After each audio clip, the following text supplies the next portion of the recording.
sometimes there are these wonderful little details and nuances in the metagames we know and enjoy, and you appreciate them so much that you have to just share them with the world. So I made a video a long time ago about the amazing synergy between Salamence and Metagross in Advance, and that's the kind of thing I'm talking about here. It's not just, oh, I enjoy CBT-Tar because it destroys everything. You know, it's the way that CBT-Tar hits the field and then the way it threatens everything else and how specifically that opens up your teammates. You know, and those details are, you know, some of the most joyous aspects of Pokemon for me. And today, these are the details surrounding the unique role of Aerodactyl in Advance OU. So, what Aero does is generally pretty well known. It's the fastest Pokemon on the tier, tied with Jolteon. And it is a much better Pokemon than Jolteon because it is much more offensively threatening. It is so famously threatening with its Rock Slide that it, along with DD and CBT-Tar, but especially Aero, demands the presence of solid, sturdy rock resists on the opposing team. Because if you try to cheat, then Aero will punish you like nothing else. It is unmatched in this. Like a T-Tar, you could feasibly get around without a true rock resist by revenge killing it with a Doug Trio.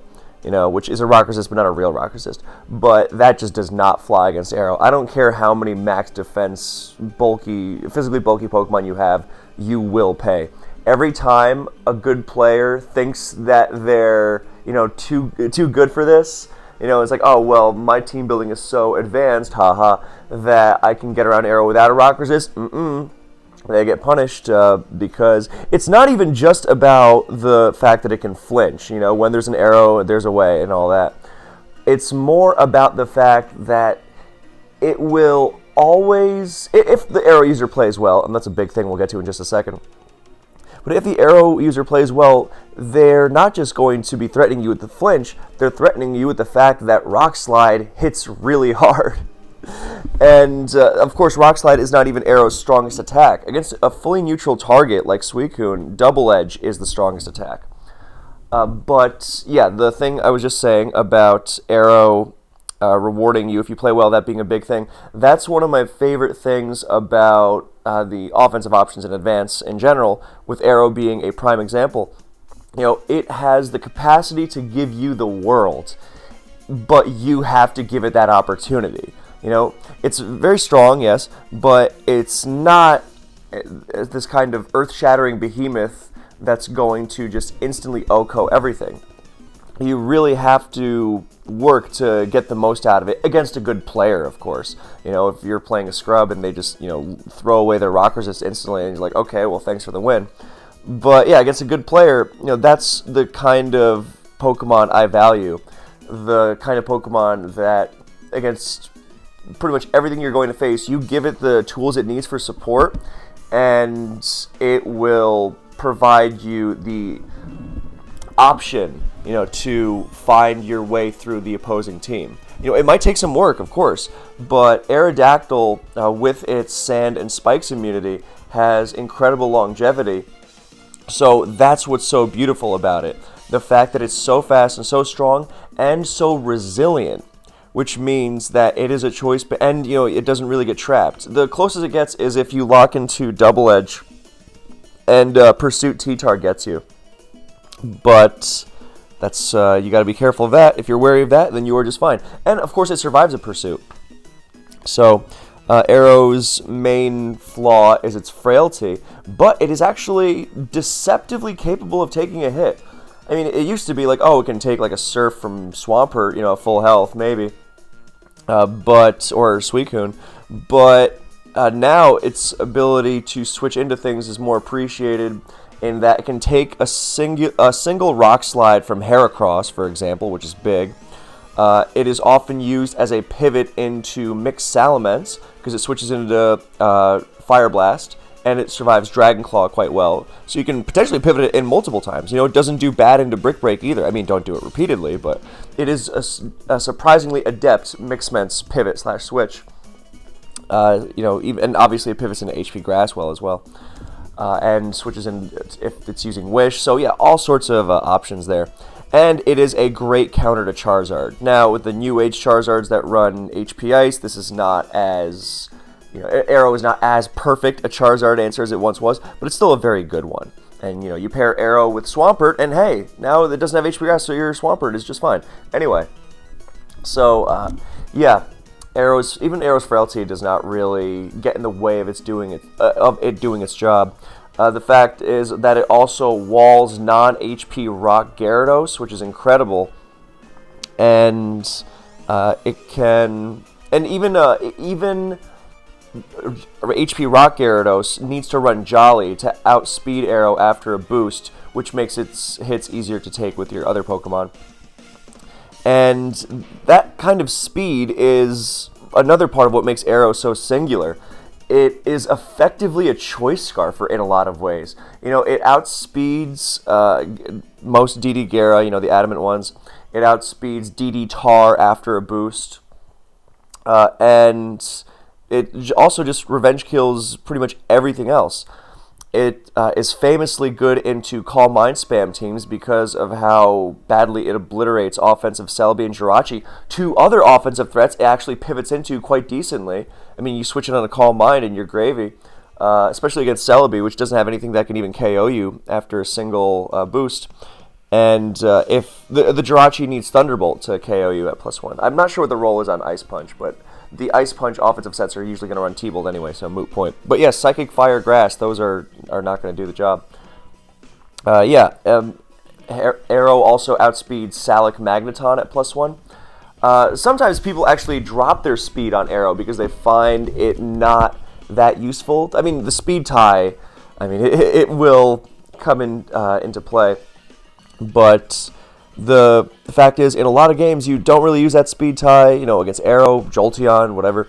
And instead, you wish you had a little more capacity to take hits, which can be game-changing, of course. Arrow surviving a hit that it would normally crumple to is as big as it gets with a Pokemon that is already has the fate of the game swinging in the balance of that double edge roll or that rock slide flinch or whatever. You put those odds even more in your favor here. And the extra special defense or HP, however you want to do it. I generally find it takes special hits more, so I like investing in special defense. You just drop it down to 365 speed, because outspeeding Dugtrio, who cares? Okay, yes, I can see that. I have been burned in a tournament game before because a Dugtrio outsped my Aerodactyl and Rock Slide flinched it. But that wasn't because it was slow by virtue of being Jolly. That was because I was using Adamant Arrow on a team that I thought could afford it. And it could, generally. It was just bad luck. But yeah, generally, because even that is a great example. Arrow lives I know Dugtrio is not the pinnacle of physical offense, but it lives a banded Rock Slide from Doug. That's not bad at all. So, the extra bulk is nice. You generally drop it to 365 speed, and that outspeeds DD Tar still. And also, speaking of things you outrun at +1, you no longer outrun Salic Magneton, but you do outrun Salic Swampert at +1, which is also really, really big, considering how annoying that can be for a lot of teams if it finds an opening.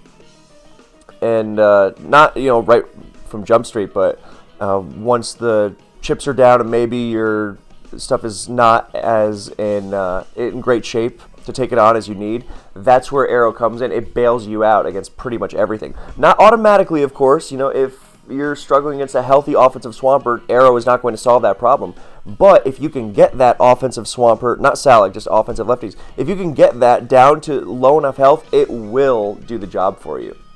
It's beautiful. Or offensive Suicune, or whatever it is.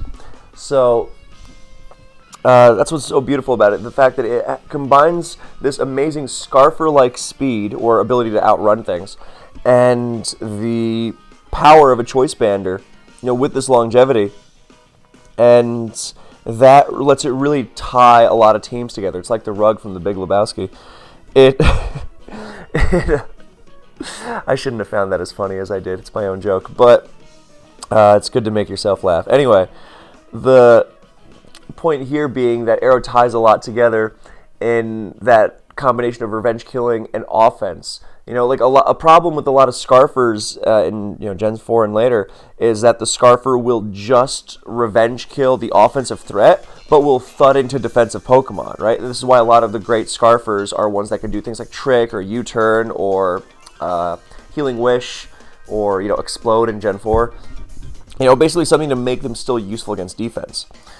So Aero, by virtue of being an effective choice bander, does not have this issue. So, yeah, I don't know why the Gengar sprite isn't showing up for anyone who's actually watching the replays on the screen and not just listening. But, yeah, anyway, so not the point. Aero's combination of all these traits is what makes it one of the most worthwhile Pokemon to build a team around helping clean up. Because you have this, Swiss Army knife pivot into these offensive threats, and at the same time you are breaking down the opponent's wall because opponents are very generally on timers against Aero. There's only so long you can withstand its hits, even with bulky teams, even with combinations of bulky Pokemon. And yes, it can get played around with resists and whatever, but that's again why Aero is so skill intensive. It's not just, support it right within the team builder. If you want Aero to be as much of a threat as it has the potential to be, you just have to find ways to A, get it on the field. Sometimes that can be enough. You just have to find ways to get Aero on the field and click Rock Slide or Double Edge or whatever. Or B, finding ways to make that prediction you need. Like early in the game when it's common for Jirachi or Metagross to switch in against,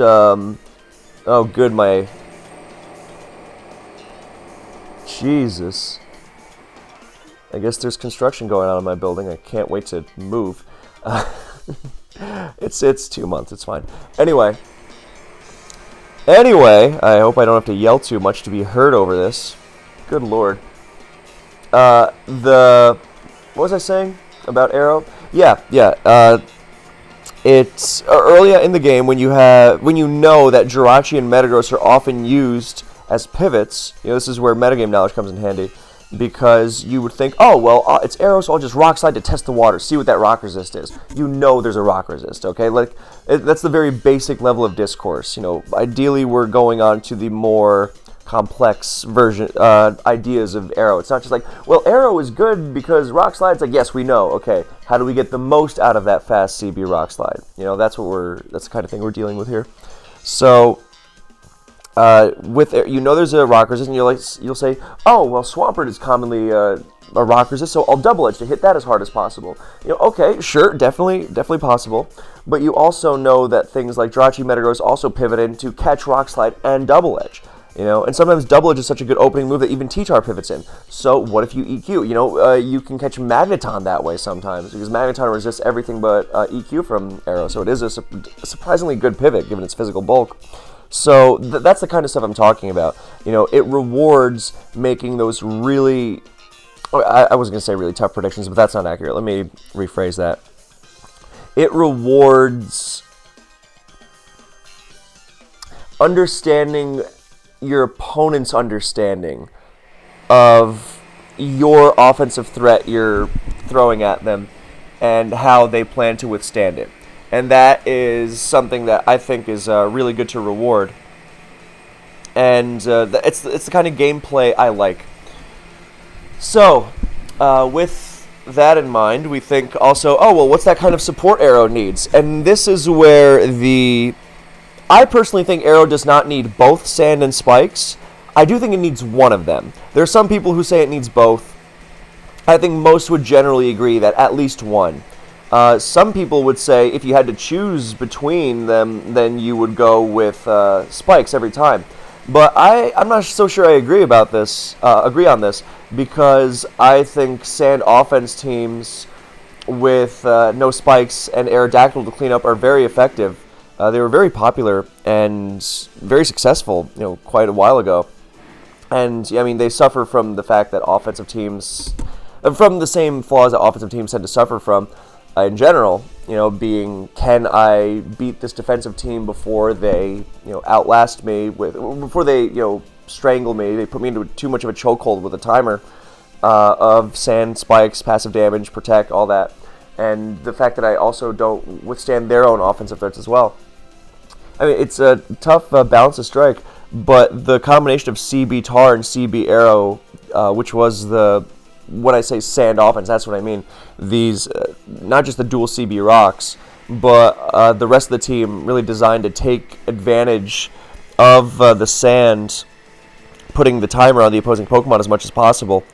Something like Mix Mence, for example, is a million times scarier when Blissey is not shrugging off its hits with leftovers. For example, you Dragon Claw into Blissey, and it doesn't heal that Dragon Claw off with lefties, and now it is into a KO range of Brick Break. What's it going to do? Soft Boiled every time it comes in? I mean, you hope it does. It's not threatening you that way. So that's what I mean. And Arrow is a fantastic cleaner there, of course.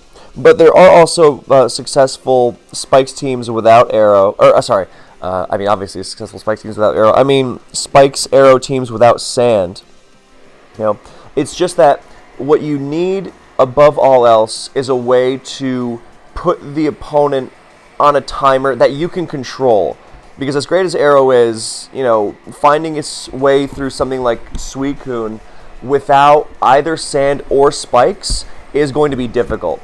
But with the two of them, or with either of them, then you have the ability to threaten those targets in a way that you can control, through double switches, repeated hits.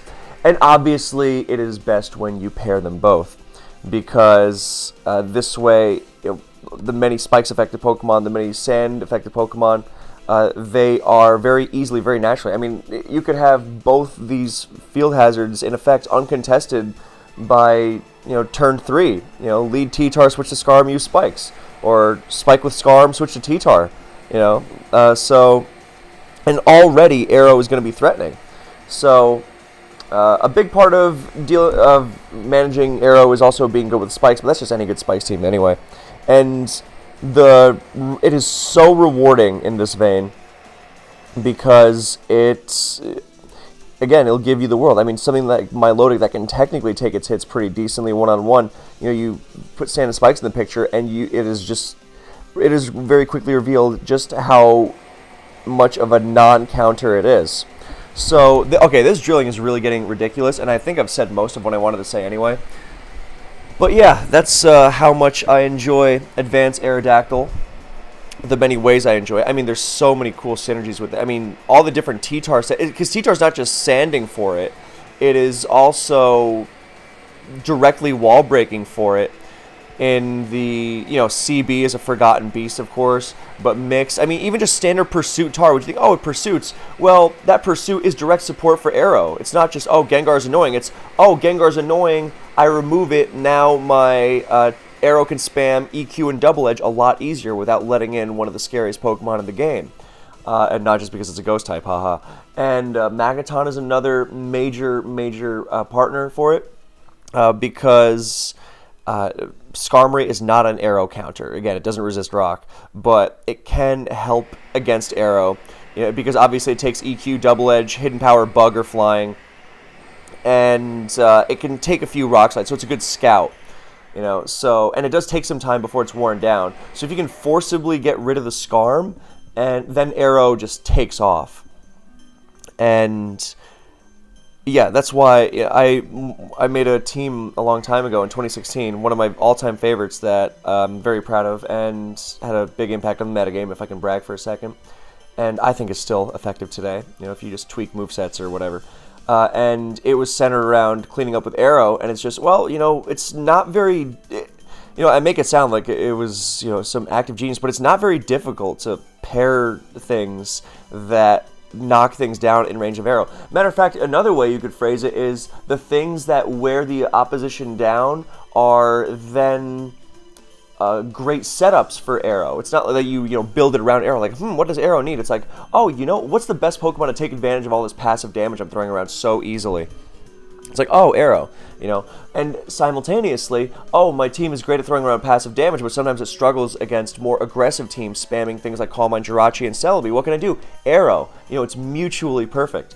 So that's why the synergy between them. So that's why, it was not just Scarm, T-Tar, also Magneton. So you've got and it was a Pursuit T-Tar, so you have the two trappers directly removing targets for Arrow, as well as just generally being good Pokemon, pivoting around, offense, defense, the name of the game in advance. Arrow is generally seen as an exception to the offense-defense thing because it's thought of as a pure offensive Pokemon, but as we've already gone over, its defensive use is wonderful, and it just requires you make the most of it. And so Scarm, T-Tar, Mag, and then Swampert, of course, for Rockers. I like other Rockers there too. I like Flygon. I even toyed around with Donphan, which was fun. But yeah, Swampert or Flygon. And then the last slot, Celebi, to help against those annoying water types, which can sometimes be annoying to switch into. And Celebi also wears the opposition down through Leech Seed. It's one of the best in the game at that, especially with Sand and Spikes and Magneton. So you remove the opposing Scarm, suddenly Celebi's more annoying, and you see the systematic breakdown that occurs in the opposing team. You have enough defense for the threats, so all you have to do is worry, whether directly countering their threats, or by playing around them, by weakening them and finishing them off with who else but Arrow. So now it's a matter of, can you break through defense? And yes, of course you can. It's Magneton can even protect your Scarm from the opposing Magneton, and if you can do that, then your Scarm is going to put a lot of work in. Because defensive teams cannot really hurt Scarm. They rely on outlasting it with the Spikes game. And also you are good in the Spikes game with good movesets chosen, because Scarm will be able to maintain them. I'm not using this team as like the holy bible for Arrow teams, by the way. This is just an example of all the synergies we were talking about. So it's not just a purely abstract exercise. And a lot of other great Arrow teams, it's not Magneton, but it's Gengar. Protect Spikes, and its Will-O-Wisp will wear down the opposing team. So to put things into Arrow range. For example, Gengar versus Jirachi one-on-one, you might sacrifice your Gengar or lose a big chunk of health off of it, to get that Will-O-Wisp on it, but suddenly a burned Jirachi is no Arrow answer at all. So that's another thing I mean. So there's that. Conversely, it can work the other way. Oh, it's like, the Pursuit Tar switched into Arrow with Spikes down to try and Pursuit Trap it. Okay, well now it can't switch into Gengar anymore. So, this is the kind of flexibility I'm talking about. It's not just win with Arrow at all costs all the time. Sometimes you will wind up just walling everything with Swampert, and you might sacrifice Arrow to pivot around the one thing they have. Or sacrifice a bunch of Arrow's health to pivot around the one thing they have to preserve your pert. So it's very important to not tunnel vision, just because, and this is a good rule for all generations, but and just because it's built around finishing the game with Arrow doesn't mean that your win path in every game will be with Arrow. If they have a lot of Rock Resist stacked, Arrow can still be useful, but you shouldn't be looking, I'm going to clear out those 3 Rock Resists and then sweep with Rock Slide. But then again, if they start giving away those Rock Resists, maybe your game plan adapts. That's what I'm talking about. It's also very important for those who are watching the replay, and this last replay, there's a moment where Celebi stays in on Arrow, and that's big to consider as well. That it's not just about predicting the switch, it's about sometimes, when you're not necessarily threatening an OHKO, but just big damage, that's a delicate dance. Because a lot of the time, even if you're not threatening an OHKO, like against Gengar, let's say, a healthy Gengar still is not going to want to stay in and eat that Rock Slide, because its health is too valuable, and it doesn't, hitting Will-O-Wisp through Rock Slide, flinch, that's very unlikely. And you also have the issue of not actually KOing Arrow back with T-Bolt or Ice Punch. That's another really big one, Arrow living Gengar T-Bolt. So you don't want to switch in there, and therefore you as the Arrow user know this, so the Gengar is not going to stay in against Arrow one-on-one, so you can double switch, or you can double edge or EQ, if you're bold. Not literally bold-natured, of course. Haha. But yeah, there's stuff like that, and then there's knowing, okay, well the Celebi might recover Scout because it's bulky enough to live HP Bug, therefore I HP Bug and then switch out. You also know the opponent might have to, this is so contextual, regarding the state of the game, of course, and what you can risk and what you can't, but there is the whole factor of what am I trying to say here? Of awareness. I'll just rehash the awareness thing because it's so important. But knowing that the opponent, you don't want to get into I know, they know, I know, because that goes on forever. But it really emphasizes looking ahead, because if you try to patch everything up with Aero at the end, that's not consistent. What you want to do is have enough foresight to where you can force the Aero situation on them on your terms. Not that Aero can't swoop in and help you out, of course, pivoting into mixed ments and getting a big EQ off on the Metagross coming in, sure. No, but I'm talking about, making its way through entire teams. You need to get ahead enough in the game. I'm not saying, win so hard that Aero's just there as a formality, just because you need the fast Pokemon to click the buttons to finish everything off. But I hope the difference is, the distinction is made clear. If not, please leave a comment. Leave a comment anyway, I like reading them. It's good for engagement in the algorithm and all that other gross corporate stuff. But, yeah, I hope that's clear.